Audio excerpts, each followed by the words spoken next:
Olá! Estamos começando o programa Respondendo sobre as Escrituras, transmitido na rádio Voz de Amor, a sintonia do adorador. Os programas serão exibidos na quarta-feira, quinta-feira e sexta-feira, às 7 horas da manhã. Já as reprises você vai encontrar no YouTube, youtube.com/clica aqui não. Lá vai ter uma playlist denominada Respondendo sobre as Escrituras. E você encontrará todos os vídeos, isso mesmo, todos os vídeos de nossos programas, caso você não tenha acompanhado aí na rádio, ou no nosso Facebook, facebook.com/respondendo sobre as escrituras, e lá tem todos os links de todos os programas, e você poderá fazer também aí a sua pergunta ou a sua sugestão de pauta. É mais fácil no WhatsApp, o telefone é 16 99299 9452, 16 99299-9452. Meu nome é Rafael Leonessa e é uma satisfação poder esclarecer suas dúvidas. É claro que eu não estou sozinho, estou com ele. Quem é você? José Odair, e com muita alegria vamos meditar na palavra de Deus. José Odair, no programa passado nós tratamos sobre dons de línguas. E hoje nós vamos falar se os dons continuam, né? Emendar com os outros dons aí e já resolver essa questão. Os dons continuam, os dons cessaram, os mesmos dons que eram manifestados no período apostólico, ali na era da igreja primitiva, os dons continuam do mesmo jeito em nossos dias? Essa é a pergunta que nós vamos responder neste programa. Antes da resposta, vamos falar com Deus. Santíssimo Deus, damos graças ao Senhor por poder transmitir a Tua palavra. Louvamos ao Senhor por todos que temos alcançados e pedimos que possamos alcançar mais pessoas que venham ter as suas dúvidas sanadas por este programa. Em nome do Senhor Jesus. Amém. Amém. Você está acompanhando agora o programa Respondendo sobre as Escrituras. Dúvidas não são mais desculpas para conhecer a palavra de Deus. Então, José Odair, eu tinha feito aí uma enquete no canal no YouTube, no Clica Aqui Não, há 5 meses atrás. E eu fiz a pergunta: você é de qual linha? Você é pentecostal, cessacionista ou o que é isso?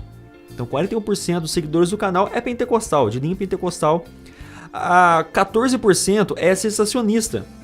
Ou seja, ela crê que os dons cessaram, ou parcialmente ou integralmente. E 45%, José Odair, não sabem o que é pentecostal ou cessacionista. Eu creio, né, que eles não sabem nem o que é ser cessacionista. E aqui há algumas perguntas que fizeram, né? O que é cessacionismo? Deixa eu ler aqui. Para vocês, o que é ser pentecostal ou cessacionista? Ser cessacionista é crer que Deus parou de falar? É crer que ele deixou a Bíblia para nós e pronto? Se for, a Bíblia mesmo não diz isto. Fico entre pentecostal e o que é isso? Pois não sei de fato se os cessacionistas pensam assim. Bom, a realidade é que muitas pessoas nem sabem o que é cessacionismo, né? E o termo cessacionismo vem de cessar. Aí, dos adeptos a essa crença, algumas pessoas que os dons cessaram totalmente, né? E os que cessaram parcialmente. Não confundam cessacionismo com antissobrenaturalismo. Ou seja, a antissobrenaturalismo é aquelas pessoas que creem que hoje Deus não se revela de forma sobrenatural de forma nenhuma. Então, esses são o antissobrenaturalista, que é raro. Eu mesmo não conheço ninguém que crê assim. Então, o programa de hoje eu creio que será muito produtivo pelas perguntas que foram feitas e pelos seguidores do canal. Nós vamos poder abranger mais essas questões. Os dons cessaram, os dons continuaram, e é com você, José Odair. Bom, o que eu gostaria de dizer é o seguinte: dons espirituais é um assunto muito importante. Por quê? Porque todo cristão tem um dom espiritual. Mas infelizmente são poucos os cristãos que sabem qual é o seu dom e que trabalham no seu dom espiritual. E com isso a igreja tem sofrido muito prejuízo. E por outro lado, existem cristãos que estão seguindo dons que não se manifestam em regra mais, né? E assim nós estamos perdendo muita energia e muita força no ministério cristão. O apóstolo Paulo, lá em 1 Coríntios capítulo 12, ele vai citar alguns dons. Alguns nós classificamos como dons temporais e outros como dons permanentes. A partir do versículo 7, 1 Coríntios capítulo 12, Paulo diz: a manifestação do Espírito é dada a cada um para o que for útil, porque a um pelo Espírito é dada a palavra da sabedoria. Aqui ele está falando de uma pessoa que tem uma capacidade muito grande de dar uma palavra que vai servir exatamente para aquele momento, para sanar alguma dúvida ou algum conflito.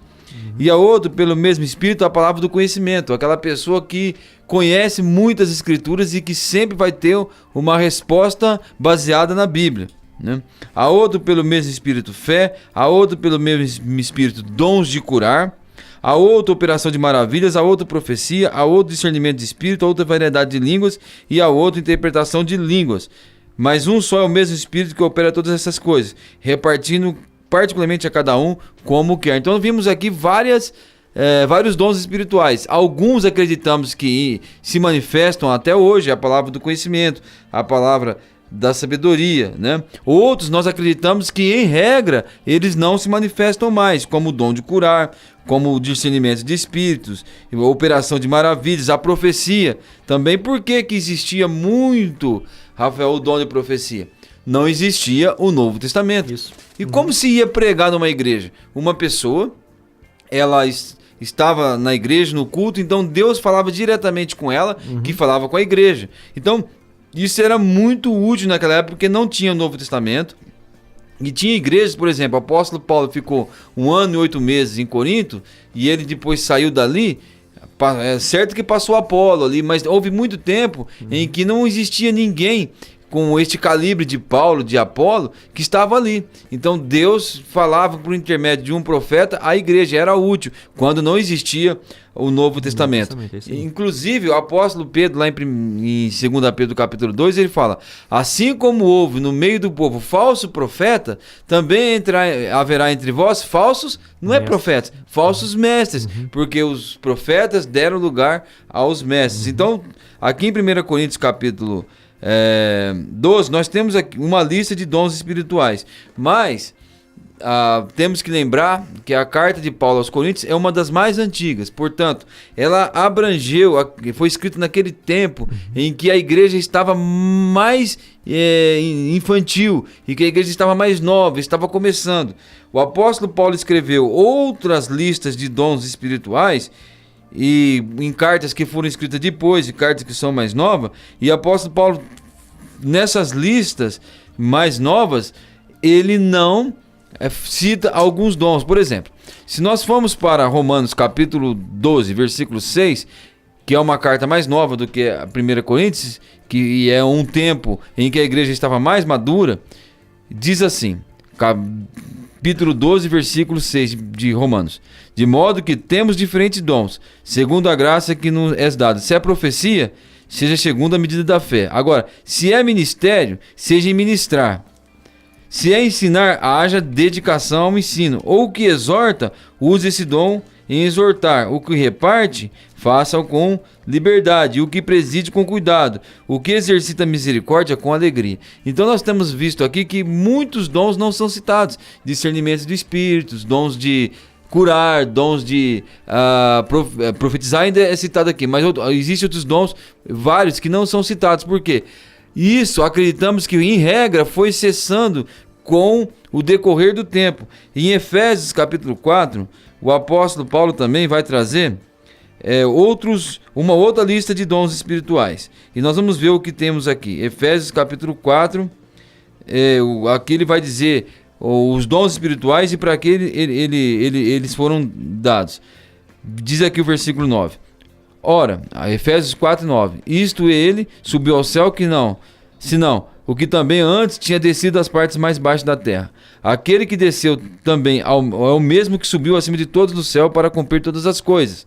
Ele mesmo deu uns para apóstolos, outros para profetas, outros para evangelistas e outros para pastores e doutores, querendo o aperfeiçoamento dos santos, para a obra do ministério, para a edificação do corpo de Cristo. Então, são essas 3 listas de dons que nós podemos encontrar no Novo Testamento. E vamos ver que alguns dons também estão ausentes aqui na lista que o apóstolo Paulo traz em Efésios capítulo 4. Vai ter aqui profecias, mas evangelistas, pastores e doutores, enfim. Mas não vamos ter línguas, curas, discernimento de espírito, porque existem alguns dons que ficaram no passado, esses dons, em regra, cessaram, Rafael. É isso aí. Então nós vemos que em uma linha cronológica, no início da igreja era necessário alguns dons, era necessário que os gentios, os judeus incrédulos pudessem ver visivelmente, de forma física, coisas ali acontecendo extraordinárias para que eles pudessem entender que aquele Deus de Israel é esse Deus que está sendo pregado agora para os gentios. Em 1 Coríntios, no capítulo 3, Paulo vai deixar muito claro, leite vos dei a de beber. Então era uma igreja muito infantil, era necessário um outro tipo de ministério. A palavra-chave desse texto que a gente leu aqui, em 1 Coríntios, no capítulo 12, é o seguinte, respondendo àquela pergunta, que até eu li no começo aqui do programa. Então quer dizer que Deus, quer dizer que o Espírito Santo não age agora? Quer dizer que o Espírito Santo então ele parou de agir e tal? É sempre, a pergunta é mais ou menos nesse sentido. Então o Espírito Santo ele não age então agora. Você quer dizer que isso é sensacionismo? Não. Não é isso. O Espírito Santo, ele age de uma forma que há edificação do grupo. Há uma edificação, o crescimento tanto espiritual quanto físico, em números. Então, há uma necessidade do Espírito Santo, ele trabalhar para que a igreja cresça. Então, como que uma igreja vai crescer, por exemplo, se dentro de um templo, todos os salvos começam a profetizar entre si? Como que crescem membros nesse sentido? Precisaria então de pregar para fora. É onde vem então o dom de evangelista. Tá certo? Agora a palavra-chave que eu citei aqui e não li está no versículo 11. Mas um só e o mesmo Espírito realiza todas essas coisas, distribuindo-as como lhe apraz, a cada um individualmente. Então é o Espírito Santo que faz essas coisas da forma que ele acha que é o certo. Se ele quiser manifestar um dom e depois cessar aquele dom, é o Espírito Santo que quer isso. Então essas perguntas, né, com efeito pejorativo, né? Então quer dizer que o Espírito Santo não age em nossos dias hoje? Essa é uma pergunta até antibíblica, porque na realidade ele fez isso. O Antigo Testamento não é como o Novo Testamento. O mesmo Deus que, entre aspas, mandou matar no passado, é o mesmo Deus que prega o amor no Novo Testamento. E tudo isso tem uma pedagogia e uma instrução para nós. Mas a nossa base, que nos dá mais argumentos para acreditar que esses dons cessaram, está em 1 Coríntios capítulo 13, né? O apóstolo Paulo fala ali, esse texto é muito conhecido, é cantado, né? Ainda que eu falasse a língua dos homens e dos anjos, se não tivesse amor, seria como metal que soa, como um símbolo que tine, como um sino que tine. Nós já falamos em outros programas, Paulo não falava a língua de anjos, Paulo falava apenas a língua de homens, ele está usando uma hipérbole aqui, figura de linguagem, né? Mas ele não falava a língua dos anjos. Ele fala, ainda que eu tivesse o dom de profecia e conhecesse todos os mistérios e todo o conhecimento, ainda que eu tivesse toda a fé, de maneira tal que transportasse os montes e não tivesse amor, nada seria. Ainda que eu distribuísse toda a minha fortuna, e Paulo não era rico, isso demonstra que ele está usando situações hipotéticas. Ainda que eu distribuísse toda a minha fortuna para o sustento dos pobres, e ainda que entregasse meu corpo para ser queimado, se não tivesse amor, nada disso me aproveitaria. Ele vai dizer, o amor é sofredor, é benigno, o amor não é invejoso, o amor não trata com leviandade, não se ensoberbece, não se porta com indecência, não busca os seus interesses, não se irrita e não suspeita o mal, não folga com a injustiça, mas regozija-se com a verdade. O versículo 7 diz, tudo sofre, tudo crê, tudo espera, tudo suporta. Então nós chegamos aqui no versículo 8 que vai dizer, o amor nunca falha, mas havendo profecias, serão aniquiladas. Havendo línguas, cessarão. Havendo conhecimento, passará. Agora isso é quando? Né? O apóstolo Paulo deixa bem claro que as profecias serão aniquiladas, que as línguas cessarão, e havendo conhecimento, esse desaparecerá. Quando isso iria acontecer? Nós interpretamos na palavra de Deus que é quando o Novo Testamento ficasse pronto, enfim, não haveria mais espaço para profecias. Quando a carta dos Romanos foi escrita, ainda existia o dom de profecia. Por quê? Porque o Novo Testamento não estava pronto, né? Quando Efésios foi escrito, não fala, ainda havia o dom de profecia, porque o Novo Testamento ainda não havia sido terminado. Ele foi ser terminado ali por João, quando ele escreveu Apocalipse, e depois, né, a igreja veio e trouxe para nós o cano. Aí o Novo Testamento foi completado. Então, o dom de profecias vai ter utilidade para quê hoje em dia? Para dizer que a palavra de Deus não é perfeita?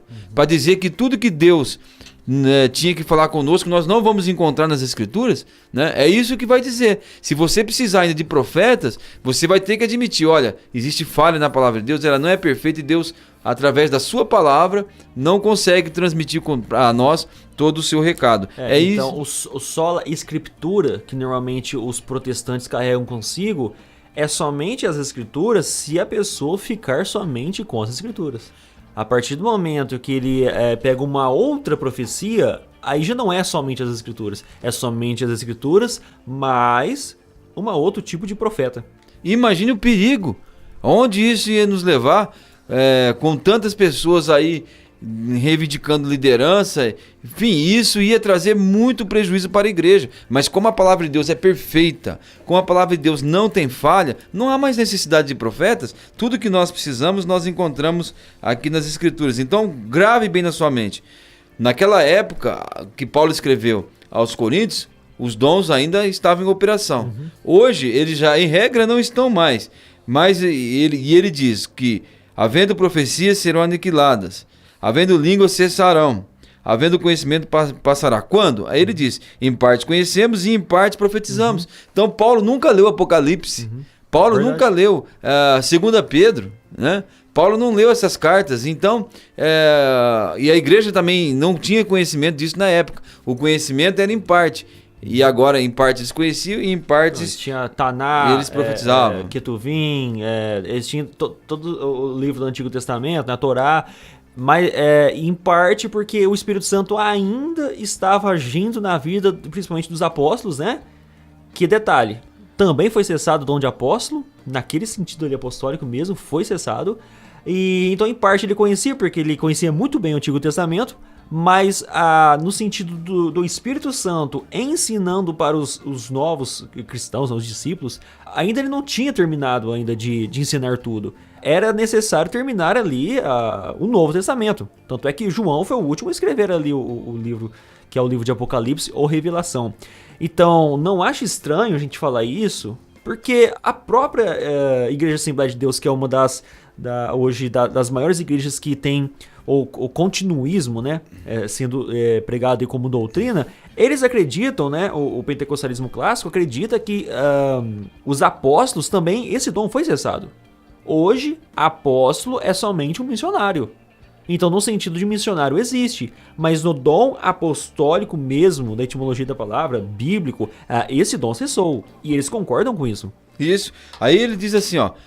Mas quando vier o que é perfeito, esse é o versículo 10, então o que é em parte será aniquilado. Ou seja, quando Deus terminar a sua palavra, quando a palavra de Deus vier completa, o conhecimento em parte seria aniquilado. Agora Paulo fala, quando eu era menino, falava como menino, sentia como menino, pensava como menino, mas logo que eu cheguei a ser grande, acabei com as coisas de menino. Se você me encontrasse na rua, Rafael, quando eu tinha 11, 12 anos, você ia me encontrar com um estilingue no pescoço, né? Normalmente eu tinha um cabo de vassoura que era um instrumento de brincar, nós conhecíamos lá como bets. Eu tinha sempre um preparado e tinha bolinhas de gude. Hoje eu não tenho estilingue, eu não tenho bets e eu não tenho bolinhas de gude, porque isso não precisa. E não sabe nem brincar mais também com isso. Nem sei brincar mais com isso, né? Porque eu era menino e era coisa de menino. Quando a igreja era nova, isso era coisa de igreja nova. Mas agora que a igreja está mais madura, não há necessidade dessas coisas. Então Paulo está dizendo que da igreja primitiva para a igreja de hoje, a diferença ia ser muito grande. Muitas coisas que tinha na igreja primitiva não vai ter na igreja mais madura. Agora ele diz no versículo 12, porque agora vemos por espelho de maneira obscurecida, então veremos face a face. Agora conheço em parte, então conhecerei como também eu sou conhecido. Por que ele fala que via em espelhos de maneira obscurecida? Porque os espelhos que eles tinham naquela época não eram como os espelhos de hoje, em que eu posso olhar e ver perfeitamente, né, claramente a minha imagem ou qualquer coisa que o espelho possa refletir.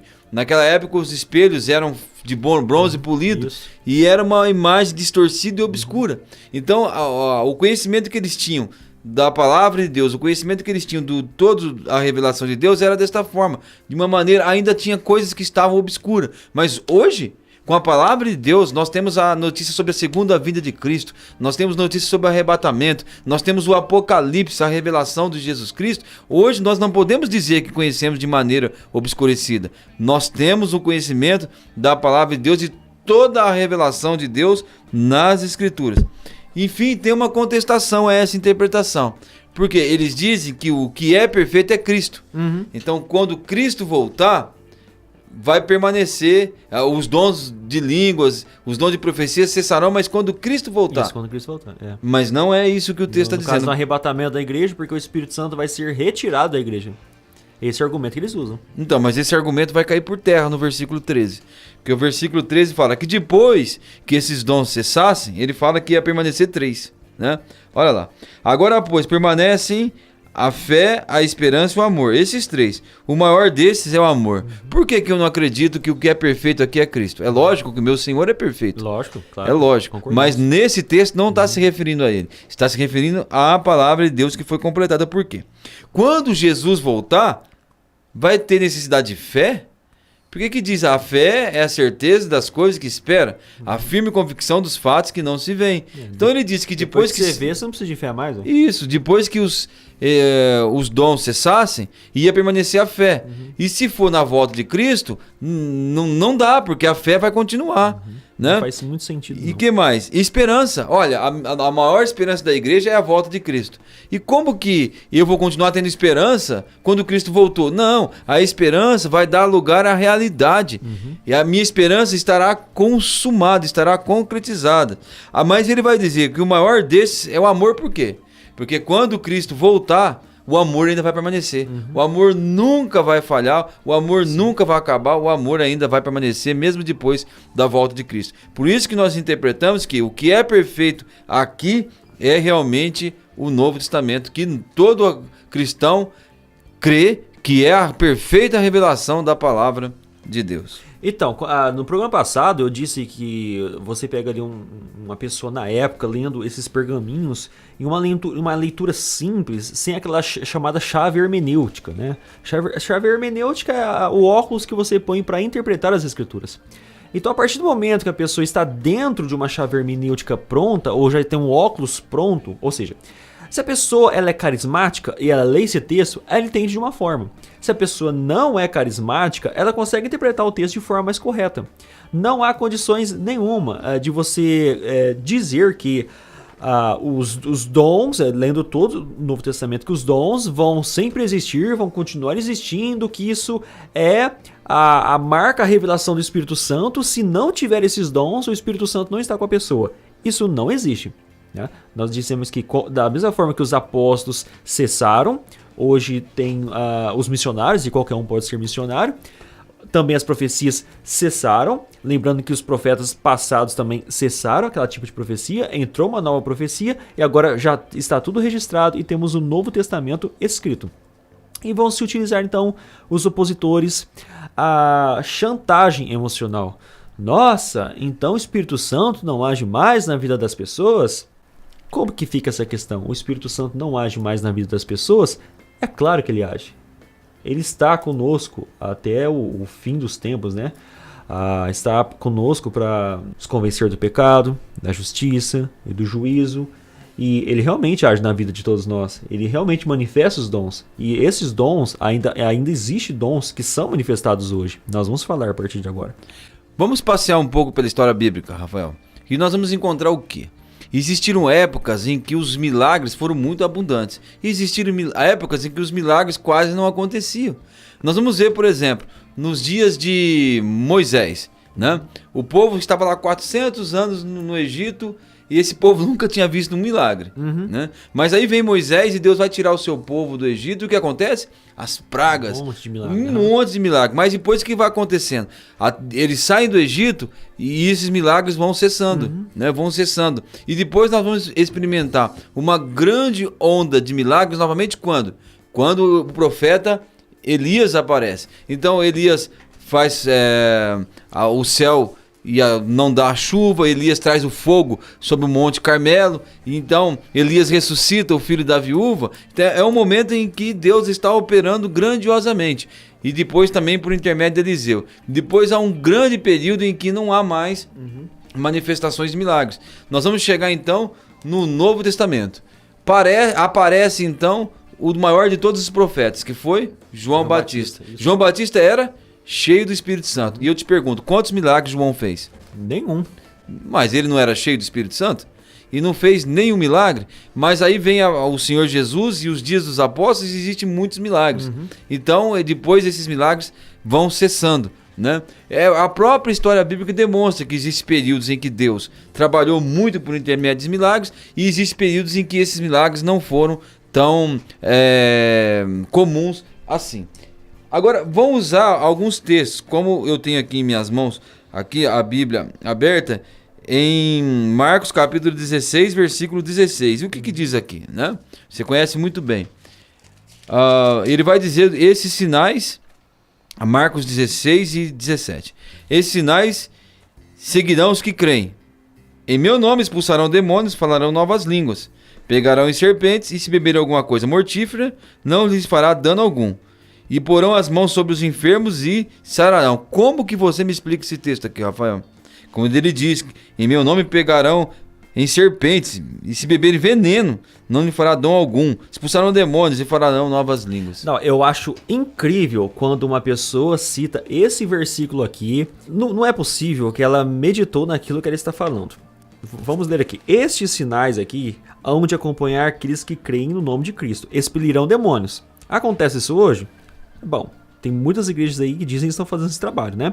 Falarão novas línguas, e aqui são novos dialetos, tá? Aqui é dialectos, novos dialetos mesmo.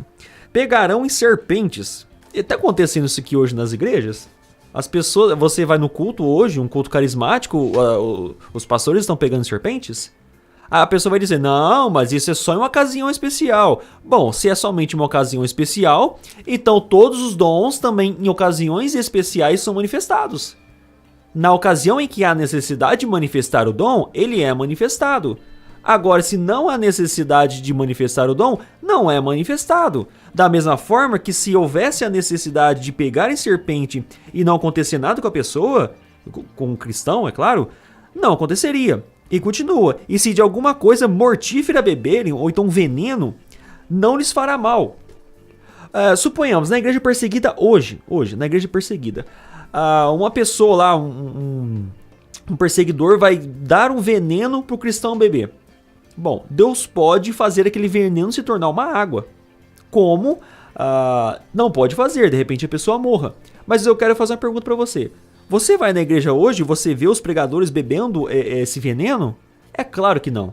Então, da mesma forma, lendo o texto de Marcos 16, nós vemos que quando há necessidade de manifestar algo sobrenatural, foi manifestado, porque esse texto está no passado e não no presente. Esse texto está nos acontecimentos apostólicos, quando eles iriam evangelizar toda a terra. Outro detalhe que eu gostaria de falar. A crítica textual, você não pode usar esse texto como doutrina, tá? Porque a crítica textual, eles ainda têm dúvidas se Marcos 16 ele está com uma tradução honesta ou se ela já está modificada, se realmente é uma tradução que devemos confiar para a doutrina ou não. Então há também essa confusão aí no meio dos críticos textuais, onde eles entendem que Marcos 16 não pode ser pegado como doutrina porque pode ter alguma adulteração escriturística. Bom, mas temos que atentar para um detalhe. O detalhe é que o Evangelho de Marcos é o primeiro evangelho que foi escrito. E ele foi escrito quando? Quando todos aqueles acontecimentos de Atos dos Apóstolos já tinham acontecido. Já havia igrejas sido fundadas. E quando Marcos termina o seu evangelho, ele vai dizer o que aconteceu. O versículo 19 ele diz: ora, O Senhor, depois de ter lhes falado, foi recebido no céu, assentou-se à direita de Deus. E eles, partindo, pregaram por toda parte, cooperando com eles o Senhor e confirmando a palavra com os sinais que se seguiam. Amém. Né? Então, esses sinais estavam no passado. Marcos está contando uma história que já aconteceu. E aqueles sinais se seguiam e aqueles sinais o acompanharam aonde eles foram, né? Conforme o Senhor havia dito. Mas tudo isso já estava no passado. Mas não é somente esta evidência, né, que nós temos aqui de que alguns dons deixaram de se manifestar. E nós colocamos aí dom de curas, dom de profecias, dom de línguas, né? Em regra não se manifestam mais. Em 2 Timóteo, capítulo 4, o apóstolo Paulo, nesta carta, ele está falando a respeito da sua solidão. Muitas pessoas o abandonaram, ele está sozinho. Ele diz que todos os da Ásia me abandonaram, somente Lucas está comigo. Mas antes de ler o 2 Timóteo 2, em 1 Timóteo capítulo 5 e o versículo 23, Paulo dá uma recomendação àquele que era o seu maior amigo, além de tudo, né? Ele diz: não bebas mais água, mas usa um pouco de vinho, por causa do teu estômago e das tuas frequentes enfermidades. Então, por que Paulo não curou Timóteo? Já que eles eram amigos. Porque a primeira carta de Timóteo já é uma carta muito mais nova. Pegou um momento da igreja de mais maturidade. Então, alguns dons, inclusive o dom de cura, já havia cessado. E aí eles podem até pensar o seguinte: mas às vezes Paulo, ele não tem um dom de cura. Mas ele não poderia ter chamado alguém que tem um dom de cura para poder curar o Timóteo? Mas Paulo curou, né? Paulo ressuscitou pessoas. Então, ele fez curas no passado. E agora, então quer dizer que ele já teve o dom de cura. Mas agora ele não faz isso por quê? Porque os dons cessaram. Mas em 2 Coríntios 12 também, o Paulo tinha um espinho na carne, possivelmente uma enfermidade ou não. E ele orou a Deus. E aquele espinho não foi retirado dele. Exato, porque não era o propósito de Deus que isso acontecesse. Mas aqui, veja, não bebas água só, mas usa um pouco de vinho por causa do teu estômago. Não era só o estômago. Ele fala, e das tuas frequentes enfermidades. Isso. Então Timóteo, uma das pessoas que Paulo mais confiava e que ele mais usou, tinha enfermidades frequentes, né? E como eu tinha citado em 2 Timóteo, capítulo 4, mesmo Paulo precisando de várias pessoas, ele começa a dizer a respeito de algumas pessoas o que aconteceu com essas pessoas. Ele vai dizer no capítulo 4, versículo 11: só Lucas está comigo, né? Toma Marcos e traze-o contigo, porque me é útil para o ministério. O mesmo Marcos que escreveu o evangelho. Também enviei Tíquico a Éfeso. Quando vieres, traz a capa que deixei em Trode, em casa de Carpos, e os livros, principalmente os pergaminhos. Alexandre, o latoeiro, causa-me males, e o Senhor lhe pague segundo as suas obras. Tu também guarda-te dele, porque resistiu muito às nossas palavras. E ele vai dizer: ninguém me assistiu na minha primeira defesa. Estou lendo para mostrar que ele estava sozinho, e só Lucas com ele. Outros ele enviou para os outros lugares, e outros o abandonaram e os desampararam. Versículo 16: ninguém me assistiu na minha primeira defesa, antes todos me desampararam. Que isso não lhe seja imputado. Mas o Senhor me assistiu e me fortaleceu, para que por mim fosse cumprida a pregação, e todos os gentios ouvissem, e eu fiquei livre da boca do leão. E o Senhor me livrará de toda má obra, e guardar-me-á para o reino celestial, a quem seja glória para todos sempre. Amém. Ele vai dizer: sauda Priscila e Áquila, a casa de Onesíforo. Erasto ficou em Corinto. E Trófimo, quanto a Trófimo, deixei-o doente em Mileto. Mesmo nessas circunstâncias em que todos desampararam, o Tique, que o outro ele teve que enviar para outros lugares, ele precisaria muito de Trófimo. Mas Trófimo ele teve que deixar ele doente em Mileto. Por que Paulo não curou Trófimo? Porque esse dom já havia cessado. E a 2 Timóteo é a última carta que o apóstolo Paulo escreve. Em Gálatas, vai ficar claro que Paulo tinha uma enfermidade nos olhos. Isso que eu ia falar. Né? Muitas pessoas acreditam que lá o espinho da carne, né? Inclusive nos comentários pentecostais, né? Dos continuistas, muitos deles sugerem que o espinho da carne de Paulo é uma enfermidade. Logo, se o espinho da carne de Paulo é uma enfermidade, por que ele não curou a sua enfermidade? Mesmo que seja uma tese. Mas se eles abrem essa hipótese que o espinho da carne de Paulo é uma doença nos olhos, veja com que grandes letras vos escrevi. Se é uma enfermidade nos olhos, por que então ele não se curou? Não é verdade? Então, como nós falamos aqui, os dons, eles são manifestados para o crescimento, antes de ser espiritual, um crescimento em números, para edificação. Edificação são tijolos colocados em cima de tijolos e crescendo um grande edifício. Para que a necessidade de alguns dons se de repente não precisa? Como eu citei um exemplo para um conhecido quando eu estava conversando sobre isso, vamos imaginar que em uma igreja há 10 mestres, 5 pastores, uma igreja pequena, 100 membros. Todo mundo tem um dom lá, né? Para que Deus vai manifestar mais um dom de mestre para uma pessoa? Mais um dom de pastor onde tem 30 pastores? Aí a pessoa que diz assim, vocês não acreditam no Espírito Santo. O Espírito Santo trabalha até hoje.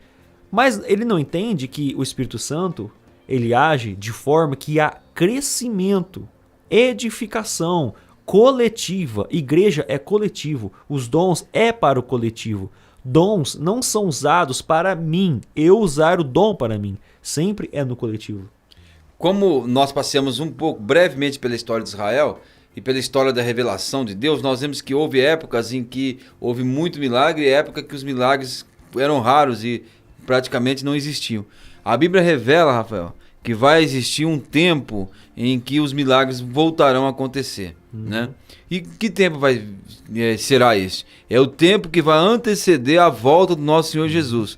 Mas o que está dito aqui em 2 de Paulo aos Tessalonicenses, no capítulo 2, versículo 9, fala o seguinte: a esse cuja vinda é segundo a eficácia de Satanás, ou seja, o anticristo, com todo poder, sinais e prodígios de mentira, e com todo engano da injustiça para os que perecem, porque não receberam o amor da verdade para se salvar. Então, infelizmente, vai haver uma onda de milagres, e quem vai fazer isso? É Satanás.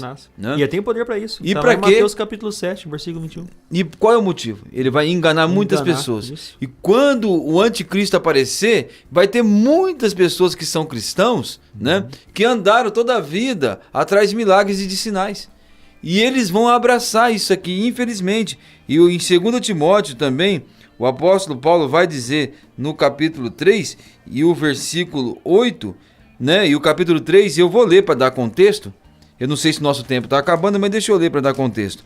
O apóstolo Paulo fala: sabe, porém, isso, que nos últimos dias sobrevirão tempos trabalhosos, porque haverá homens amantes de si mesmos, avarentos, presunçosos, soberbos, blasfemos, desobedientes a pais e mães, ingratos e profanos, sem afeição natural, irreconciliáveis, caluniadores, interperantes, cruéis, sem amor para com os bons, traidores, obstinados, orgulhosos, mais amigos dos deleites do que amigos de Deus. Isso aqui é característica de pessoas do mundo. O problema é o versículo 5, que fala: tendo aparência de piedade. Ou seja, são cristãos que vão ver desta forma, mas negando a eficácia dela. Deles afasta-se. Por quê? Essas pessoas se dizem cristãos, mas o efeito da salvação não vai entrar na vida deles. Eles vão continuar praticando os mesmos pecados. Agora ele fala: porque destes são os números dos que se introduzem pelas casas e levam cativas mulheres nécias, carregadas de pecado, levadas de várias concupiscências, que aprende, mas nunca podem chegar ao conhecimento da verdade. Agora o versículo 8 é chave. Eu peço aos ouvintes toda a atenção. E como Janes e Jambres resistiram a Moisés, assim também esses resistirão à verdade, sendo homens corruptos de entendimento e réprobos quanto à fé. Então, como Janes e Jambres resistiram a Moisés, né? Quem são Janes e Jambres? São os magos e os encantadores do Egito. O Targum de Jonathan, um Targum onde havia escrituras de mestres judeus, ele traduziu Janes e Jambres como os magos e encantadores do Egito, como Janes e Jambres. Então, Paulo diz aqui que assim como aqueles homens resistiram à verdade, esses mestres, esses falsos mestres de atualmente, vão resistir à verdade. De que forma? Eles repetiram os sinais que Moisés fazia. Moisés jogou a vara no chão e virou serpente, eles também fizeram. Moisés trouxe rã, eles também trouxeram. Moisés transformou a água em sangue, eles também o fizeram. Então o que está acontecendo? Vai acontecer nos dias que antecederá a volta do Senhor Jesus. Esses falsos ensinadores, esses falsos cristãos, eles vão começar a repetir sinais. Mas qual é o poder? O poder não vai ser um poder dado por Deus, mas sim por Satanás. E eles vão resistir à verdade, assim como Janes e Jambres resistiram à verdade, repetindo os sinais que outrora foram feitos pelos servos de Deus. Bom, então estouramos aqui já o nosso tempo. O cessacionismo, então, ele implica na forma dos dons, se eles continuam vigentes nos dias de hoje ou não. E vemos que alguns dons cessaram sim. O dom de cura, discernimento de espírito, dons de línguas, dons de profecias não são mais utilizados. Não há mais uma necessidade. Já argumentamos aqui o porquê. Agora é o seguinte, José Aldair, o cessacionismo é cessar totalmente os dons? Os dons cessados podem, eventualmente, em algum momento, ser manifestados hoje, em nossos dias? Olha, Deus, ele é Deus. O que eu acredito é que em situações excepcionais, vamos imaginar que mais da metade do mundo nunca ouviu falar do Senhor Jesus. E em vários países no mundo não tem Bíblia e é proibido, né? Então, em circunstâncias excepcionais nesses países, Deus pode agir da maneira que ele quiser. Mas esta não é a regra. Os dons em regra cessaram, né? Mas Deus pode agir como ele quiser em situações excepcionais, apenas em situações de exceção, acredito eu. Isso aí. Então, da mesma forma que eu entendo, não somos antissobrenaturalistas. Ou seja, nós não cremos que Deus não se manifesta hoje de forma nenhuma. Nós somos cessacionistas, mas dentro do cessacionismo, pessoas creem que Deus pode sim manifestar aqueles dons que cessaram hoje, mas em casos extraordinários, em casos extremos, tá? Bom, nós nesses 2 estudos nós falamos a respeito das línguas. As línguas provamos pela palavra de Deus que são idiomas, que não existem línguas estranhas, e agora vimos na palavra de Deus que existem dons que cessaram. Não existe mais apóstolo, não existe mais dons de curar, e o dom de cura não falhava. Ele chegava e dizia, em nome de Jesus, levanta e anda, a pessoa andava, né? Esses dons não falhavam. Mas Deus ainda pode curar, por intermédio da oração. Nós podemos orar pelas pessoas que estão doentes, e já vi Deus fazer coisas milagrosas, mas através da oração. Mas alguém chegar e dizer, em nome de Jesus, levanta e anda, como acontecia naquela época, acreditamos que isso não existe mais. Agradeço a atenção dos ouvintes e todos aqueles que estão nos acompanhando de modo geral. É isso aí, então terminamos aqui mais um programa Respondendo sobre as Escrituras. Você ainda tem alguma pergunta sobre esse tema? Ou até mesmo sobre outro tema? Ou você pode dar alguma sugestão de pauta aí para os nossos programas. Então vai lá no nosso Facebook, facebook.com/Respondendo sobre as Escrituras, ou até mesmo no WhatsApp. O telefone é 16 99299 9452. 16 99299 9452. Nos vemos então nos próximos programas. Até mais!